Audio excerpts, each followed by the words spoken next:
Greetings, beloved family. Peace, love, and oneness, family.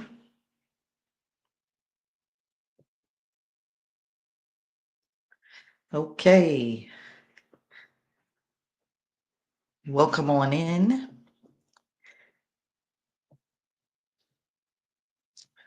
Let's give a few moments for a couple of people to come on in. Meanwhile, I'm having my mushroom coffee, the cordyceps. The cordyceps are good for you. So today we're going to be talking a little bit about spiritual jail, which is a little bit different from spiritual prison. Prison is such a Hi, Janae. Tiff. Hey, Tiff. Mhm. How those children doing?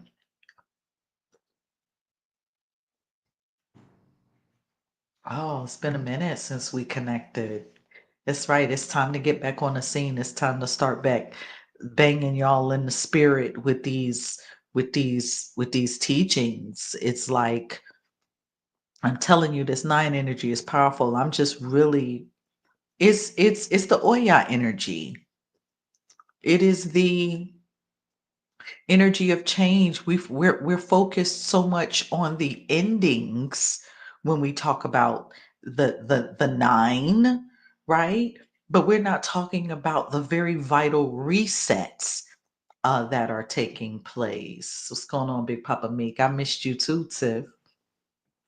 You know, it's more so that we should be focusing on the reset. So now it's amazing. We're in a 9 year. Many of you all should be embracing the changes that are to come. It's all about change.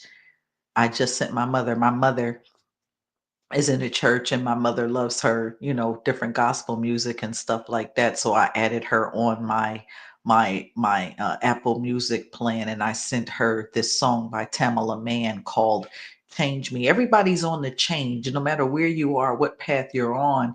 You have to embrace this energy. When you think of the nine, let's go into the Oya energy. The Oya energy is this wind that can come and gently breeze through, or it can come like a very fierce hurricane and wipe things out of its path. Very destructive, so it can be very gentle yet very destructive at the same time, right? But think about how healing has to take place. Healing has to take place, but before healing can take place, there has to be a destruction of some kind. You have to take chemotherapy. Well, you may not have to, but most people will take chemotherapy to destroy a cancer cell. You want to destroy a cancer cell, right? So this is what medicine teaches. This is what the medical world teaches. So you have to destroy something in order for something healthy, something positive and beneficial to thrive. Something has to be wiped out. The universe loves balance, family. Welcome, welcome, welcome. Get on up in the chat. Let us know you're here. Let us know you're here. Sipping on a little bit of mushroom coffee with some cordyceps, some lion's mane, some reishi, some this is some stuff, and it's kind of a little muddy at the bottom. Mm. So I want to talk a little bit about spiritual prison. On yesterday, I did a talk where I talked about uh, when you're on a spiritual altar, on a negative spiritual altar. How to break free from negative spiritual altars. Now, in the case of spiritual altars that someone has put you on erroneously, or um, you just shouldn't be there. People are just messing around with spirit in the wrong way. People are messing around with spiritual energy, and they're doing kind of evil and wicked things with it. People out there in the world exist, family. We at this point, we're not shocked. But in the case of spiritual prison or spiritual incarceration, oftentimes we have to look within and check ourselves. So this is definitely going to be a pull out your pens and pads, take some notes. Guess what? This is where you can get it for the free. This is where you can get the good teaching. This is where you can get the soul stirring knowledge and wisdom that's going to help you to unlock some things. But it starts with you. It starts with you. I don't know if you guys are on the shift with me, but I've shifted. We're all feeling the shift. The earth is shifting. We're shifting timelines. We're shifting energetic vibrations. And if you're not getting in alignment with the shift, well, then that means that you're not changing. That means that you're staying the same. And all things in the universe are moving. So why are you not moving? This is the thing that you have to ask yourself. Why are you stuck? Why am I not moving? Could you be on somebody's evil altar, or could you be spiritually incarcerated? Could you be in a spiritual prison? All right, let's talk about it. Okay, what is a spiritual prison? What is a spiritual prison? Hmm. So, a spiritual prison, and I took a few notes, not too many, but where a soul has to be delayed, restricted, or bound. I look at the camera and say that. Spiritual prison is a realm or space that exists in the unseen realm, in the spirit realm, where souls may have to be restricted, they may have to be bound, right? They may have to be held for questioning. And so today we're going to get off into how this happens, why this happens, and what you can do to break free from a spiritual prison. Because see, the thing about it, this we're not talking about like hellfire and going to hell. What we're talking about is spiritual karma, and we are talking about soul misalignment. When a person's soul is misaligned, and spiritual karma, karmic debt. Okay, so we're not preaching hellfire or theology. We're not coming from a theological standpoint. We're coming more from metaphysics, if you will. We're coming more from, universal principles, cosmic law, cosmic order, right? From more of a divine perspective, right? So make sure you're taking your notes. Now, why might a soul be restricted or bound? Or even delayed. Think about going into traveling. For those of you who your travel has been delayed, things that happen to us physically, and why they manifest. A lot of times things are going on in the spirit realm and we have no idea. See, the closer we get to the realms merging, right? And when they're merged, they're really one now. Really, they've been one for quite some time. But a lot of people still haven't learned how to navigate both the physical and the spiritual realm. And then there's also the astral realm in between. But if I were you, I'd stay up out of there. If you can, if you can ascend through, because you can't skip it. And one of these days I'll do a teaching on that. But if you can ascend through the astral realm and make it into the spirit realm, well, then you might be a little bit better off. But sometimes this is due to unresolved um spiritual debt, betrayals, right?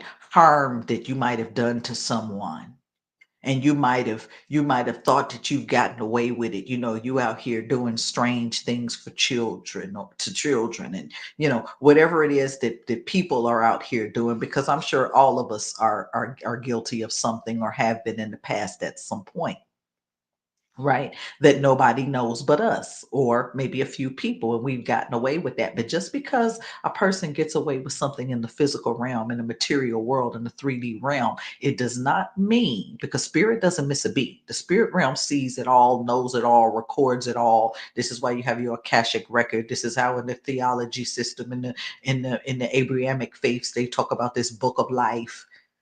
So while these cultures are different and these principles are different and the way that we call it is different, right? It's kind of the same concept, is that, you know, in the physical realm, for example, if one is committing a crime of some sort, there's going to be physical consequences. But in the spirit realm, those consequences might go above and beyond, right? Because let's just say, for example, that you had intentions on doing a home invasion and going in and getting somebody, and instead of getting the person because they weren't home, you decided that you were just going to get their jewelry, you were going to get their money, you were going to get their valuable possessions. So while you didn't get charged with doing what you intended to go in there and do, in the physical realm, follow me now, in the physical realm, well, what you get charged with, something like that, you might get a breaking and entering, and then you might get a theft, or a possession of stolen property. But spiritually, you had the intentions of going in and doing anybody that was in that house, or maybe a particular person that was in that house, bodily harm. So spirit is going to weigh you out and judge you out just a little bit different. Right. And that's a very, very strong example, but I'm just trying to be real with you all, because this is a time of being real, right? This is a time where all of these videos that you all see floating throughout social media, 75 to 80% of them are bots. Is some computer that's just making the words and speaking the video. Very rarely. You got to go in here and dig the gems out to find the people that are dropping the knowledge. And it's a reset time. All right. So it's all about being real. Just because you get away with something in the physical realm doesn't mean that you've gotten away with it in the spirit. I hope you all are taking notes.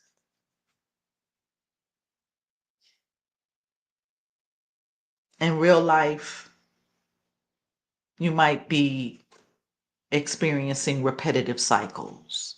You might be experiencing financial blockages. You might be experiencing mental fog, emotional instability. No matter what you try, you keep trying to get yourself right. You keep trying to, get your mind right. And you keep trying all of these different things, right? But you just can't seem to get it together. Well, see, then you could very well be in a spiritual prison. See, spiritual prison is different, once again, from being on someone's spiritual altar, right? When there's attack coming at you, that's coming from an outside force. It's coming externally.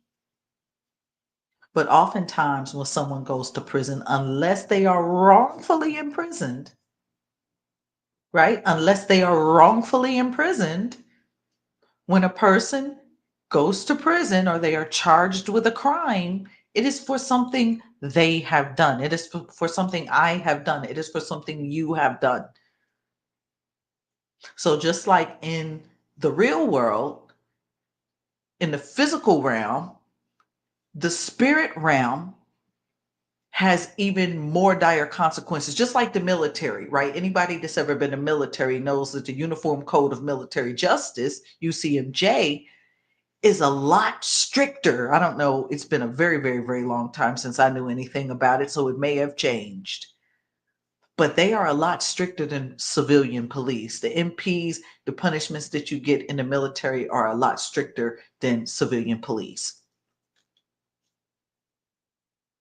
So, can you imagine in the spirit realm, it can be even more severe than that, because your intention is being judged, your energy is being judged, your soul's purpose is being judged. But you don't believe that this may be some of the way. And now listen, it doesn't it could be betrayals. Once again, how do you get it? How do you get these spiritual crimes? What are some of these spiritual crimes? Violations against spirit, violations against spiritual law, sticking your hands in things you don't have any business sticking your hands in, or putting your nose in places we don't have any place putting our nose. Again, different harms that you can do to other people. You know, sometimes it could be a struggle. Sometimes when you're in a spiritual prison, but you're free in the physical realm, how many of you feel isolated oftentimes? Many people feel isolated where you just don't know why you just feel, and it's not like a self-imposed isolation like you want to. You're feeling isolated, you're feeling lonely. It's like, ooh, wait a minute. See, people aren't really out here teaching on certain concepts. Could I be in some sort of spiritual prison? And guess what? I'm getting ready to get to the good stuff. That you can be in spiritual prison. Watch this. How many of you all, you definitely don't have to do a show of hands, but how many of you all have yourself or know somebody that's taken a charge for somebody else? I rest my case proverbially. You and I know somebody that knows somebody that has taken a charge for somebody else. What do you think that happens in the spirit realm when your ancestors have committed certain crimes and they never paid the cost for it? See, the spirit realm is a little bit different. People aren't just getting away with things in the spirit realm. You think you might be, but you're really not. People seem like, you look at a lot of people out here that look like they're winning on a material level. Materialistically, it seems like they have it all, right? It seems like, and this is another thing that we do, is we have to stop comparing ourselves to others. The moment that you stop comparing yourselves to other people, the moment that you stop comparing yourselves to what somebody else has going on, right? You're going to be a lot better off. You're going to be a lot better off. We got to stop comparing ourselves. People oftentimes look like they're winning from a material perspective, but I can guarantee you that many people are spiritually incarcerated. They are spiritually incarcerated. See, watch this. I'm going to speak on something that I feel that society has made very controversial. So I'm not coming from a controversial perspective about the act of who gets to do what with their body. I'm not saying that, but I'm coming from a spiritual perspective. So let's take, for example, a sister that has had, several pregnancy terminations electively, right?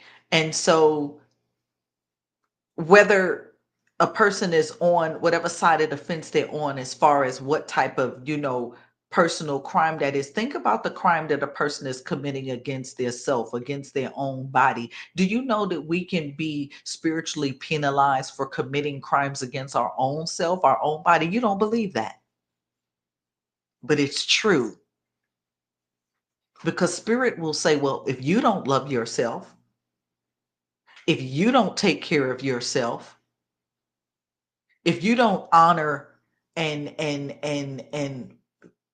generate feelings of gratitude for the life that you have and the life that you're able to sustain and maintain,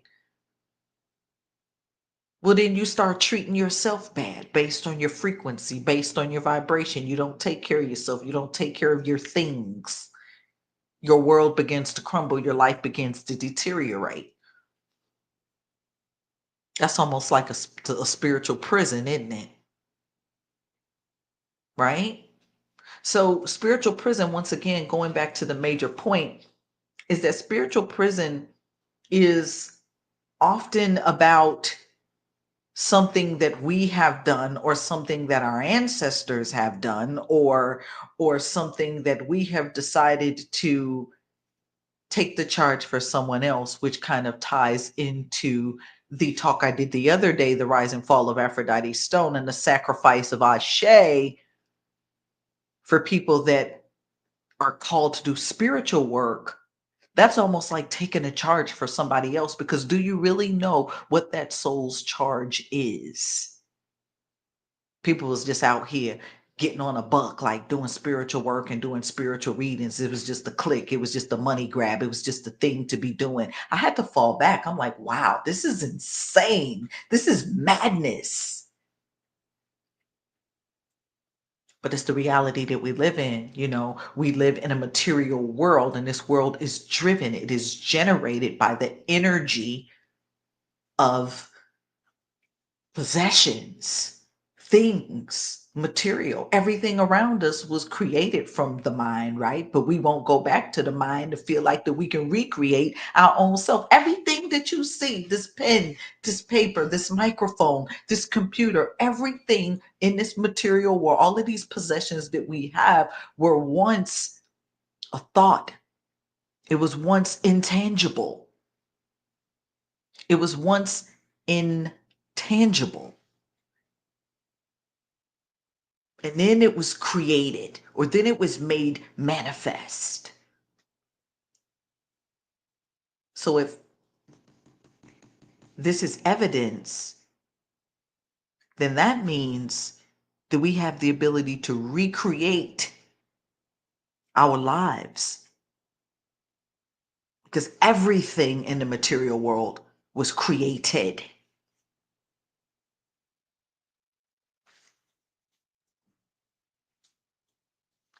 How does divine justice differ from just like regular justice? So the divine justice system is a higher authority.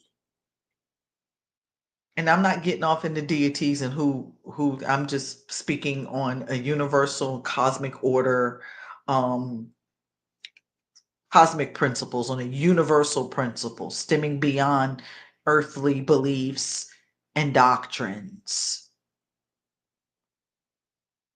A higher authority, universal law. Nothing trumps universal law. Nothing trumps cosmic order, which often seems like chaos, but yeah, that's what it is. So the higher system records our intention, our thoughts, our feelings. Is different than our actions. See, the earthly justice system is just going to record your actions. I'm bouncing back and forth. I'm reading over here in the comments, and then I look over here. I'm not worrying about looking off into the camera, so that's why you all see me looking off here. But in the physical,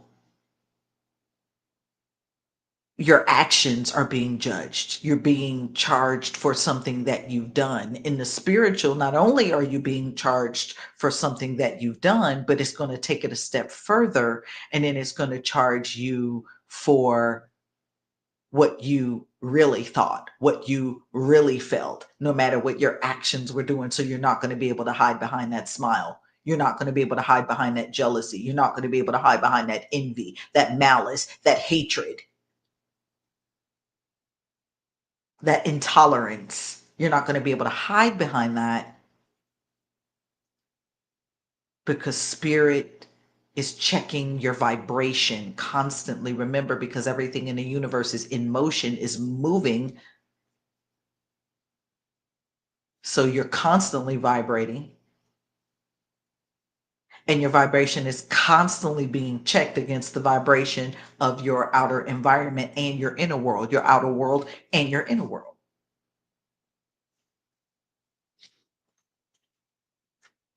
So it's going to go beyond what's in the visible realm.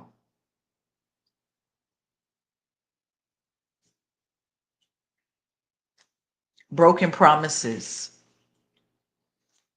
Um, and lastly, I want to kind of go deeper on this last part here that I wrote: oaths and ancestral contracts, right? Broken promises from Many of you all don't even know that you've had family members that have sacrificed your souls and your spirits. You've had family members, and I ain't talking about ancient ancestors either. I'm talking about whole family members, dead and alive, mamas, grandmamas, aunties, grandfathers, uncles, you or somebody you know, or somebody that somebody you know knows has been sacrificed by one of their family members, the soul, whether it be intentional or whether it be unintentional. Now, if we start going back generations and start talking about, you know, ancient ancestors, well, then that's something else that begs to be examined because the again, the ancient ancestors, the contracts that they have made, and I talked a little bit about that in being on spiritual altars, but the contracts that your ancestors have made, your ancient ancestors, if nobody is kind of clearing that debt, somebody's got to pay for it.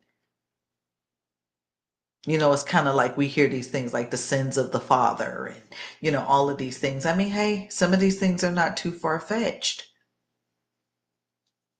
but somebody has to also break the cycle.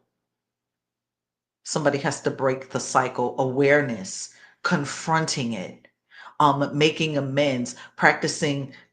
Here's a big one: ancestral forgiveness. Many of us are, you know, listen, I know full on what it feels like to have been done wrong by someone whom was supposed to look out for you and take care of you and stuff like that. But they weren't my bloodline ancestor. But what I'm getting at is that I know what it feels like to harbor hatred in your heart. Maybe even if not for the person, but for like the acts and for what happened to you, and you're still harboring things. Look at the chain on that screen. I wanted to leave the picture up for a reason. And I created my image. I love Canva. I've been using Canva for years. I used to make all of my own thumbnails on my other channel, on my old channel. But I wanted to create something that resembled this soul being trapped behind bars.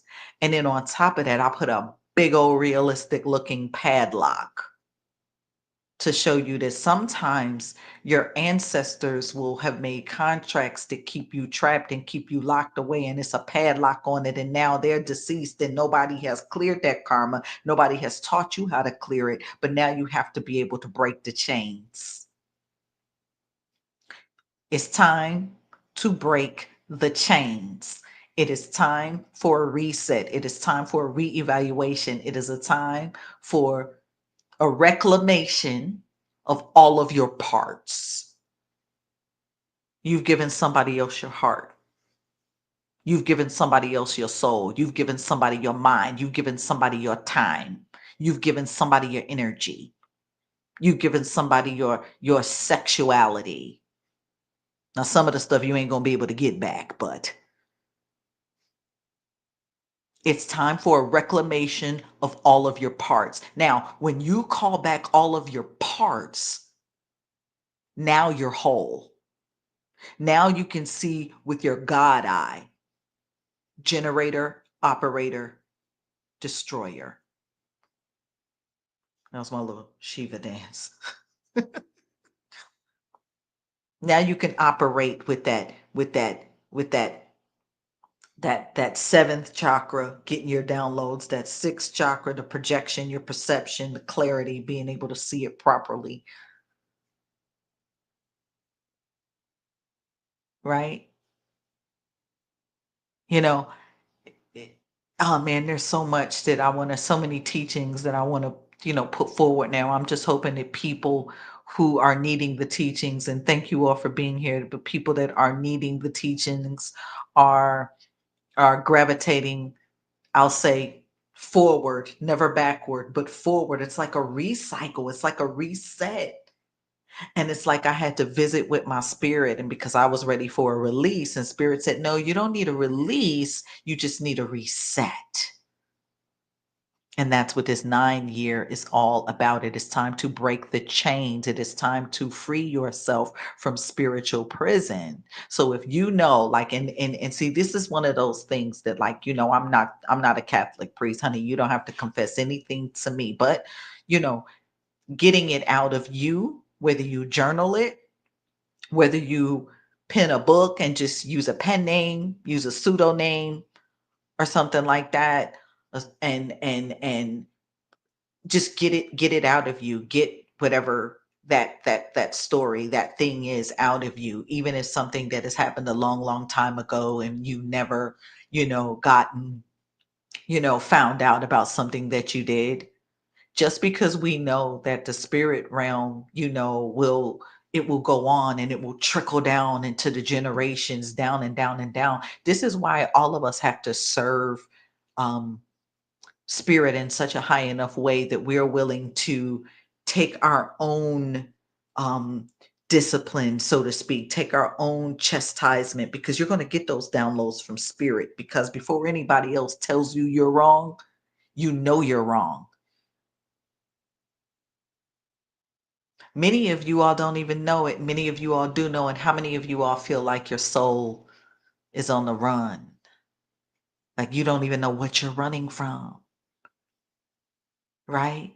On a logical level, you don't even know why. What are you running from? What have you done? Have you had a past life regression to determine, who you were, who you are? Because it's all lifetimes, it's all at one time, it's all happening now, right now. It's happening. But it's time to break the chains. It's time to free yourself. So this is one of those things where you have to go within and you have to ask yourself, okay, who am I? What have I done in this life, even in this life? Who were my people? Who was my father? Who was my mother? Who were their people? Is there something going on in the bloodline? Even if you could say, you know what, nope, Ningba, I was straight A's and B's, I walked a straight line, I never took dope, I never, you know, okay, wonderful for you. But then why are you still in spiritual prison? Then watch this. This is how the other day when I was talking about yesterday, I think, and I didn't show my face on that video. I was just, you know, probably medicating or something like that. But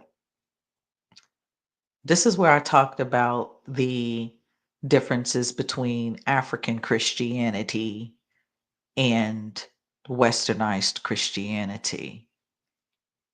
You know, these people talk about things like destiny stealers.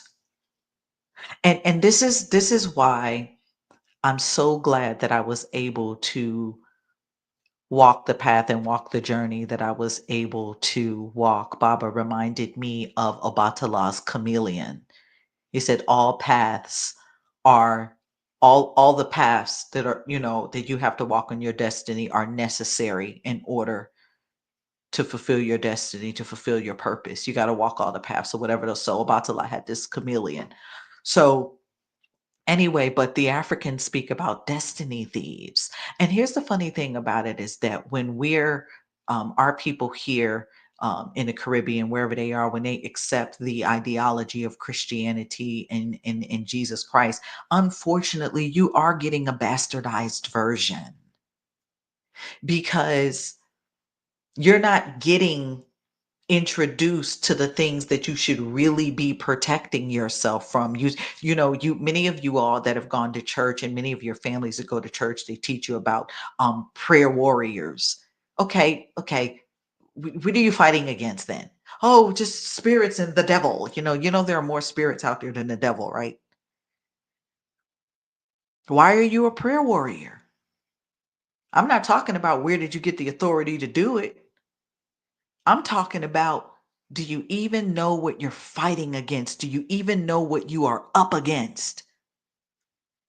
Listen, I don't know about you, but if I'm going to be at war, ooh, I kind of want to know a little bit about my enemy.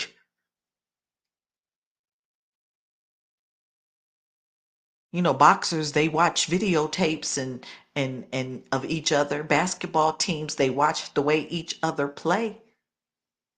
We call these games, but these are actually war sports. It's a competition. Who's the best? Who's the baddest? Who's the ugliest? Right? So when you get these bastardized versions that are trickled down through religion, and so much of this stuff is left out, when you are facing and dealing with certain things in your life that you don't know how to overcome, you don't know how to put a name on it. All you call it is trouble. I'm in real big trouble. You just call it trouble. You got to be able to put a name on that thing. And so, what I love about being, knowledgeable about the ways of other cultures. And listen, you all know that Africa is a huge continent. It is a whole continent, right? It is not just a country. So all throughout the continent are different beliefs, different styles. Some of them don't even know anything about the others, deities and gods and ways and traditions and all of that. So varying. And then you look at Latin America. You look at Latin America. You look at um, South America. You look at Europe. Europe, though very, very different than our past and our traditional African cultural religions. Europe has a very traditional and ancient way that they do things too, like some of the Norse and some of that ancient. I'm telling you, everybody has their thing, so we have to respect that. But there's a lot that you don't know that you're fighting up against. You don't know that it's people that will out there and they teach that there are people that out there that are very well versed at swapping destinies with you. They will swap destinies with you.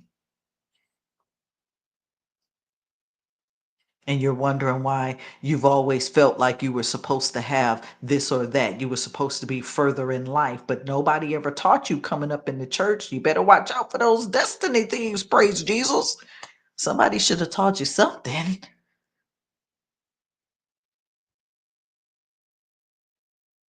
right? And so this is why it behooves you to make yourself knowledgeable, make yourself aware of some of the things that take place, outside of some of the traditional things that you've been taught. That just because you make yourself knowledgeable about things doesn't mean that you have to jump ship and leave whatever path you're on. It means make yourself knowledgeable enough about it that if you are in a reasoning with somebody else, if you are, in a debate. I don't know why you all would be debating. It's nothing really to debate because it's universal energy. We're all one. We're all connected to the same source. It just manifests itself in different ways.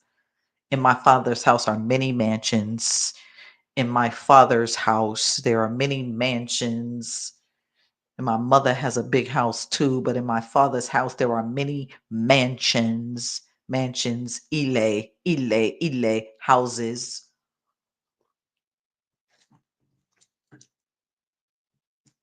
So it's going to be um, many different paths, many different ways. It's time out. This is a reset. It's time out for scrutinizing each other. It's time out for pointing the finger. It's time out for trying to, see who is the most holy and who is the most, because hey, at the end of the day, the person that has to proclaim that they're the most holy is probably likely not the most holy. I don't know about y'all. Hey, Delia. Hey, Astral Talk TV. Tiffany Bird. Sarah. Salutations to you too. Oh, yes. Destiny swapping. Astral Talk. Destiny swapping is most definitely a real thing. But that's why I say you all have to start getting into the habit and into the practice of calling back your power, every ounce that belongs to you. And this is why we have to stop trying to seek power outside of ourselves, or power that does not belong to us, because everybody has their measure. Every star in the sky shines. And just because from your perspective, this one might seem to be shining brighter than the other. Now, some are definitely more luminescent,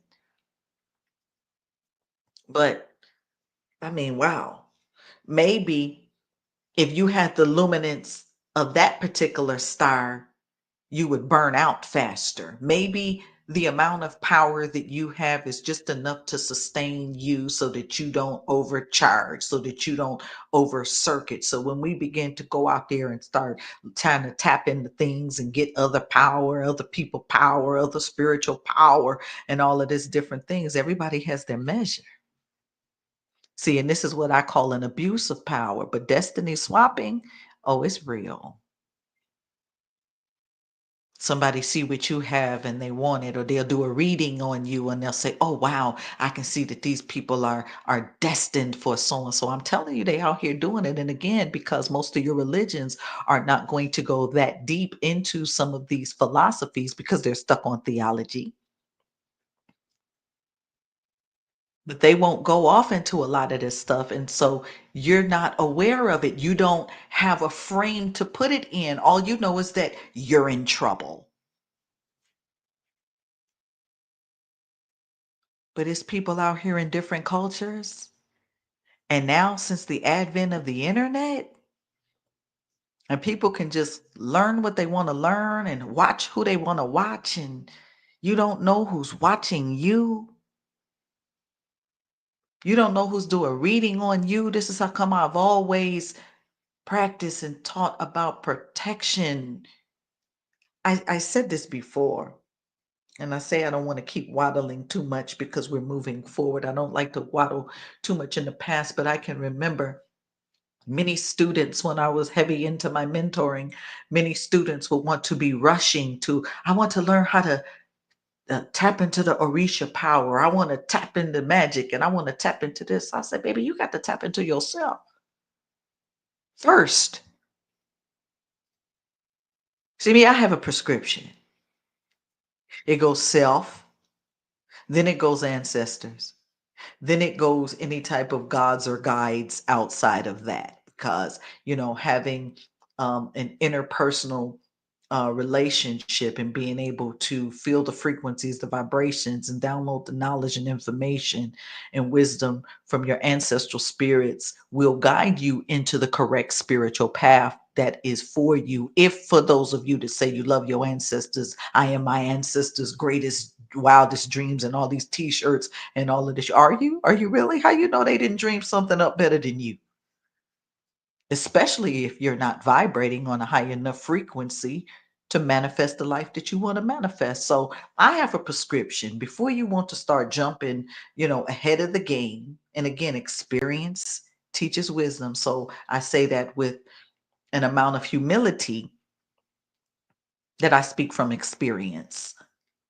So yourself, then connect with your ancestors, learn what spirit feel like first. You know that I know my grandmother is gone from this physical realm. My grandfather, both grandmothers and both grandfathers are now gone from this spiritual realm, but I know what her energy felt like. So when I get a communication or visitation or a sign or something that just miraculously pops through in the physical realm, then I'm already knowing how to interact with spirit. I'm knowing the way that spirit interacts. I know the way that my grandmother will show up.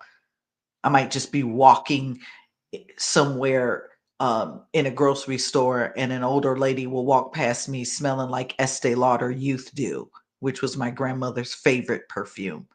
Some of the strongest smelling stuff I've ever smelled. But then I'll know, my grandmother, she's in the building, right? So once you know the way that spirit works and interacts with you, then you can graduate into determining what is going to be the correct spiritual path for you. And more than likely, if you have a strong enough relationship with your ancestors, then you will be guided if you allow yourself to be guided and not just jumping in and out of things. Now, my path was a little bit differently because I did jump in and out of things, but all the while I was doing it, I didn't know that one day I would be in this position. I didn't know that I would one day be in the position of Aphrodite Stone. So this is why my path led me down many roads. Your path might be, you might have been a Christian all your life, and that's what you're going to be to you. That's your path. For the Muslim, alhamdulillah. For the Buddhist, to the Hindu, namaste. Like, it's about a oneness. Oneness.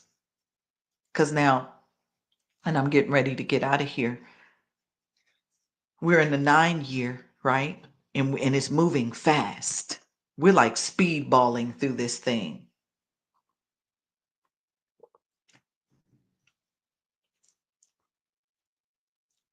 But in 2026, it's going to be the one. It's going to be the one. It's going to be so profound that if you don't reset and recycle yourself, one or two things is going to happen. You're either going to miss it. That means whatever's coming for you. I don't know what it is. It just applies to you. Or you're going to get crushed in the weight of it.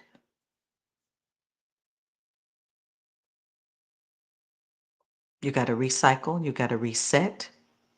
You got to roll with the punches.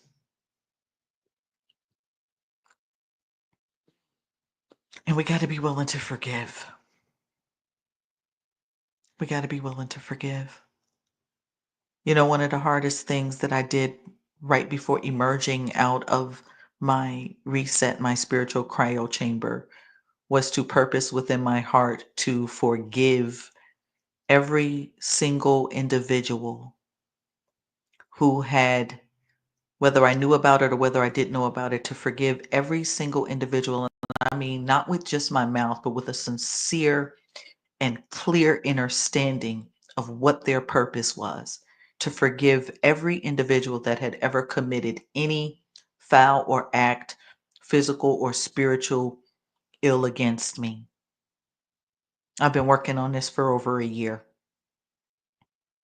And it was so liberating because at the end of it all, there was one message that I received. Their only purpose in doing all of the ill will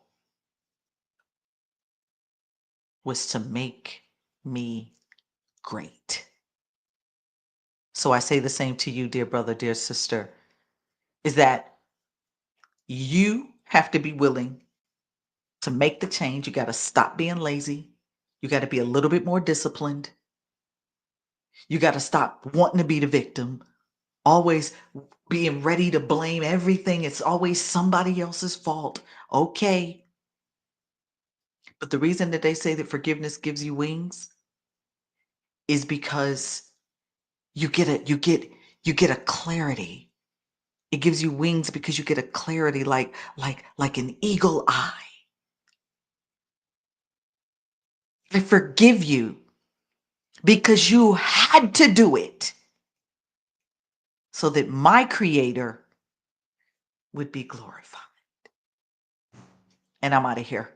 Until next time, I love you all, and I leave you in the peace, love, and oneness of the infinite creator. Check the link in the descriptions, book your private session. I am back on and popping. I love you all. Peace.